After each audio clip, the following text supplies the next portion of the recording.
آج کل انسان جو جلدی میں دے دیتا ہے طلاق، سوچتا سمجھتا نہیں.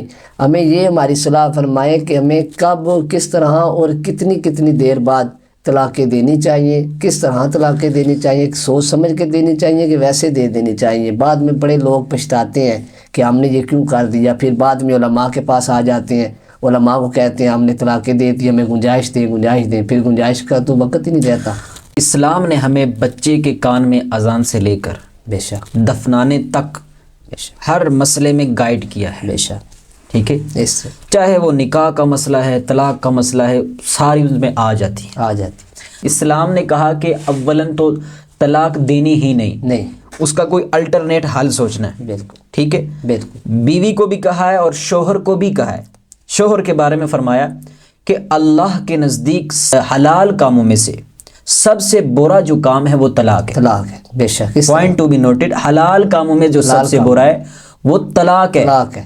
آپ غور کریں کہ ہمیں روزمرہ کی چیزوں میں اللہ تعالی نے ہمارے لیے چیزیں حلال کی ہیں، یہ بھی کھاؤ وہ بھی کھاؤ، لیکن بعض چیزیں ہماری طبیعت کو ناپسند ہوتی ہیں. کوئی کہتا ہے یار میرے بریانی نہیں کھانی، کچھ اور چیز کھانی ہے، برگر نہیں کھانا، یہ کھانا، فلاں چیز کھانی ہے، ہوتی حلال ہے لیکن ہمیں ہماری طبیعت کو اچھی نہیں لگتی. تو بلا تشبیہ و تمثیل اللہ کو حلال کاموں میں جو سب سے برا کام لگتا ہے ناپسند ہے وہ طلاق ہے. ٹھیک ہے.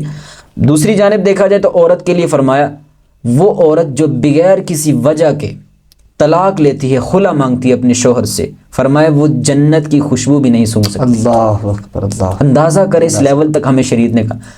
اب نوبت آ بھی جاتی ہے، مثال کے طور پر عورت غلط کاموں میں ملوث ہے، بے شک، اس کا باپ اسے کہتا ہے بھئی بیوی کو طلاق دو. اب طلاق دینا ضروری ہو جائے، نہیں دیں گے تو گناہگار ہوں گے. ٹھیک ہو گے. پھر سوال آتا ہے کہ کتنی طلاقیں دیں، جیسا کہ آپ نے کہا. اسلام نے ہمیں بہت اچھی طرح گائیڈ کیا. اللہ نے اپنے نبی کو قرآن میں تعلیم فرمایا، پوری سورہ طلاق نازل کی. اس کے شروع میں یہ موجود فرمایا یا ایھا النبی اذا طلقتم النساء فطلقوہن لعدتہن. اے نبی جب تم اپنی بیویوں کو طلاق دو تو عدت کے وقت ان کو طلاق دو. ایسی حالت میں طلاق دو کہ عورت کے خاص دن نہ ہوں، ٹھیک ہے، ناپاکی کے دن نہ ہوں. بے شک. یہ اسلام ہمیں سکھاتا ہے. ٹھیک ہو گیا. تو یہ حکم دیا اور حدیثوں میں آئے کہ طلاق اگر دینی ہے تو ایک طلاق، جو سب سے بیسٹ طریقہ ہے ایک طلاق، اور ایسے دنوں میں دینی ہے کہ عورت ناپاکی کے دنوں میں نہ ہو، خاص دنوں میں نہ ہو. یہ سب سے بیسٹ طریقہ ہے. کیوں؟ آگے چل کر ارشاد فرمایا لعل اللہ یحدث بعد ذلک امرا، ہو سکتا ہے کہ اللہ تعالیٰ کوئی معاملہ پیدا فرما دے، اللہ تمہارا دل بدل لے. اور ایسا ہی ہوتا ہے، بعد میں لوگ پچھتاتے ہیں جی میں نے تو رکھنی ہے، میرا تو گزارے نہیں ہوتا. پھر ساتھ دینے والے بعد میں کوئی نہیں، جوش تو سارے دلا دیتے بھائی جانے دو، پھر علماء کے پاس بھی جو سارا سلسلہ ہوتا ہے. تو بھائی اللہ تعالیٰ دلوں کو پھیرنے والا ہے، تمہارا دوبارہ دل آ جائے گا. تو لہٰذا دینی ہے تو ایک طلاق دو، اور ایک طلاق دو گے اس کا فائدہ کیا ہوگا؟ آپ عدت کے اندر بغیر نکاح کے دوبارہ عورت کے ساتھ زندگی گزار سکتے ہیں. طلاق تو کاؤنٹ ہوگی، ایک طلاق دے دی آپ نے.